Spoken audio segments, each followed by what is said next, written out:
Hi there, and welcome. One of the things I want to talk about today was visual storytelling. It's something I do pretty much all day long, all the time. It's also something I love to do. Mostly I'm doing it for clients and studios or different publishing companies or creative agency work.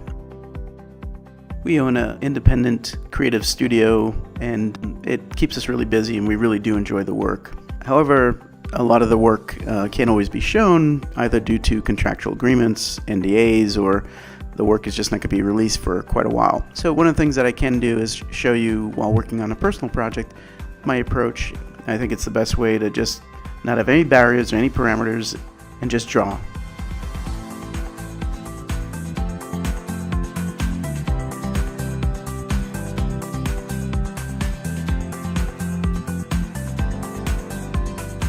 So that's what I have here. This is a book project that I'm working on, and this is more of a burning the midnight oil type of project. It's a personal project, but still my process stays the same in terms of visual storytelling. I've been doing this for a while, so hopefully there's some tidbits here or there that may be helpful to some of the artists that may watch this or see this, or even a up-and-coming artist as you watch the drawing. I usually start with a scribble pass, and I find that I may go through 3 passes before I get to a tie-down pass or whatever the finished look might be based on the styling of the project. At the beginning of this video, you may have seen a couple of quick flashes of a similar image, and basically what those were previous story beats for this same moment. One was done quite a while ago and literally was just done for presentation purposes, and then there was another one done based on having a different camera view. For this particular drawing, it's the top page of the illustrated adventure book. So I don't have a lot of real estate to work with, so I'm taking both of those previous images and I'm going to do a hybrid to try and get the most out of this as possible, but yet still getting the story across. And you see me reworking this scribble quite a bit, and I'm working in Photoshop, so I'll go in and I'll use the skew tool as well as even the warp tool, and sometimes it may be quicker to draw it, but sometimes I just want to get a feeling of what it would be like if I bend this.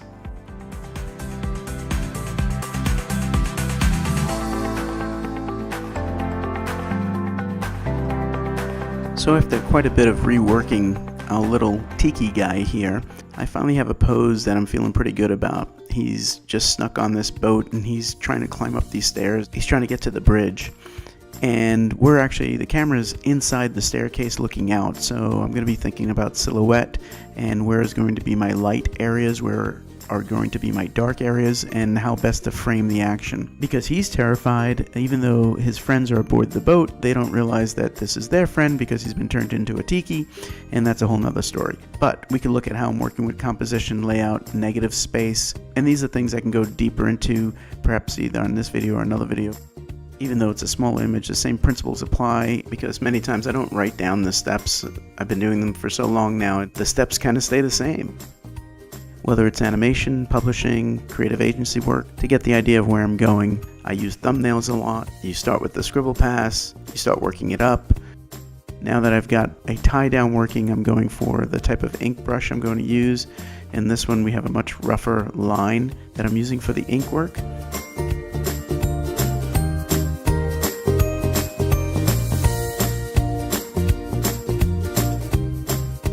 So even though there's a stair right there, part of the staircase, and a good portion of him may be covered, the most important part of him is not going to be covered. It's always important to draw through the character regardless, even if there's a section that's being blocked by a foreground element. In this case, it's a staircase. But you can see I'm still drawing behind, and I want to make sure that the most important parts are going to be visible. But you can see also where I'm trying to make a clear silhouette of his feet. So even though he's running up these stairs, but you can see I'm leaving this negative space between his feet and the stair. That's on purpose, so we could read him really well against his background. I love the efficiencies of working on a Cintiq in Photoshop. And of course, in this case, I'm working on a metal staircase, so drawing straight lines, duplicating them, placing them, skewing them, moving them around is very efficient when working digitally.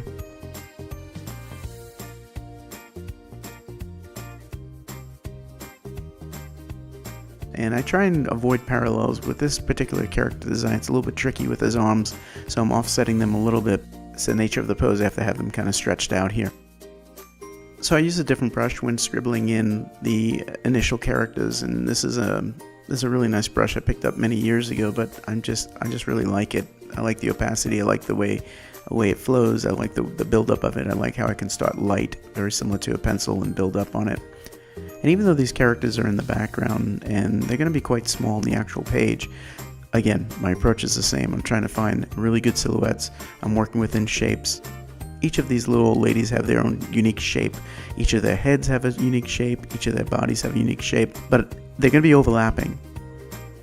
So I really need to be aware of what's the best way I can pose them, what's the best way I can get their reactions to read, because they're mortified by this little abomination that just made their way onto that boat.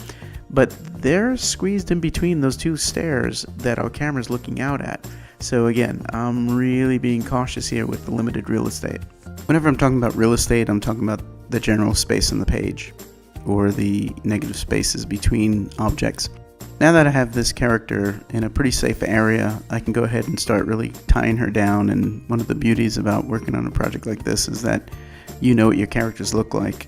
So it allows me to move fairly quickly once I have them placed. When you get into tie down, you're still plussing the drawing. You're not just giving it clean lines. You're still thinking about volumes. You're still thinking about shapes. You're still thinking about dimensionality.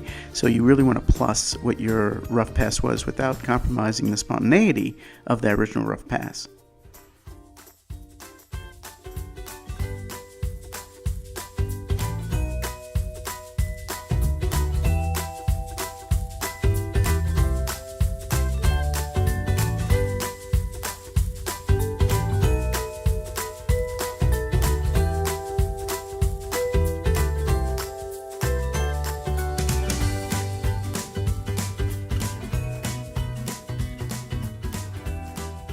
You'll see I'll take the drawing many times by selecting it with the select tool and flipping it over. Same idea as when you were working on paper. You flip the drawing over to see the volumes and make sure that your brain is registering it the right way, because sometimes you look at it a certain way, like, oh, that looks normal, then you flip it over and it looks totally bizarre.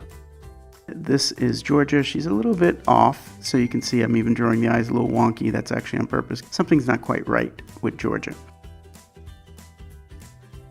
And like I said, each head shape is different, and each silhouette I'm trying to tweak as much as possible, because even though they have very similar outfits in terms of the styling, they're all part of the same group.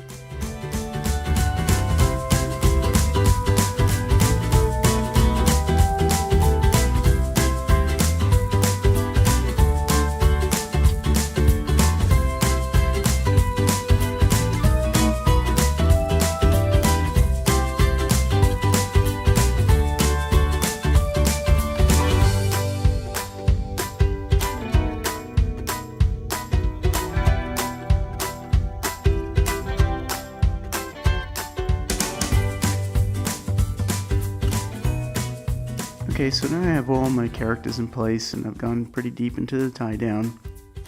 Looking at the framing again now, as we pull out, I'm looking at the overall picture.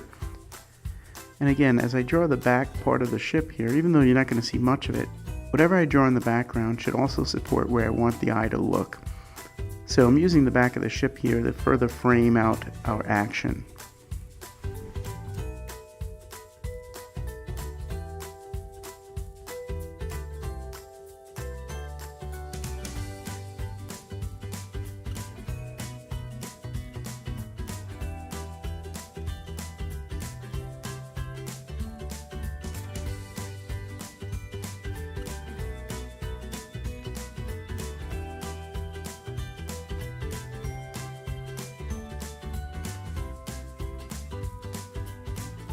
Now I go for my simple blocking, making sure to get my levels in order. Even though I have a good idea of what we will see in the end, once I start blocking it in, it becomes much clearer in terms of the over and unders.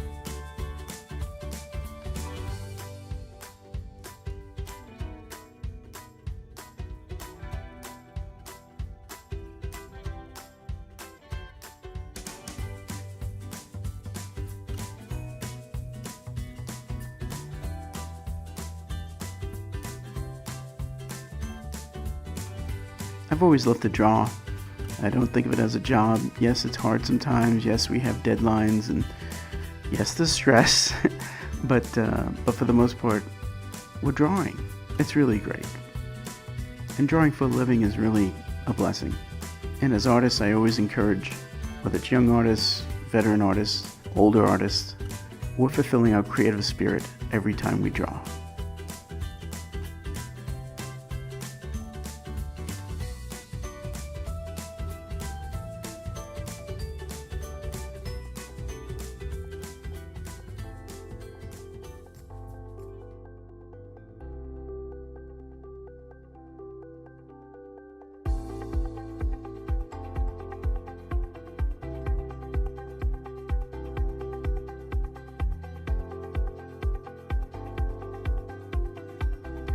As I get into the final stages of this tonal, I'll be looking for the darkest darks, the lightest lights, basically looking for shadow, highlights, what time of day is it, what's the atmosphere like. I may start to break up the characters and build some distance by putting in some atmosphere layers that help knock back the characters.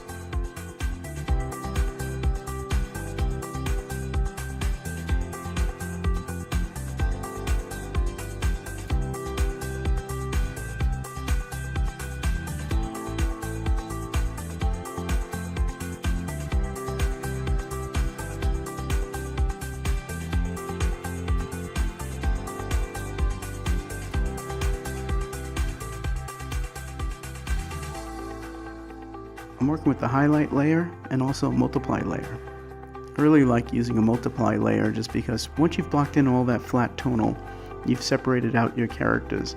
And whether or not you're working with dark to light or light to dark, the beauty of the multiply layer is that essentially I can put in my shadows and it affects anything underneath. It's a good efficient way to build in some additional dimension. I like to also use the multiply layer for vignetting in terms of the lighting. You can see it's further framing out that staircase. We had a little bit more detail, a little bit more rust, a little bit more texture. And again, all of it's just to direct your eye to the action. I don't really want you looking at the staircase, but I'm trying to direct your eye. I just want to create a little bit more depth as characters go further into the distance. More details may be added here or there for the tonal layout. Well, I think that's about it for this, so I hope you've enjoyed this, and if you'd like to see more, please let me know. Till next time, just keep drawing.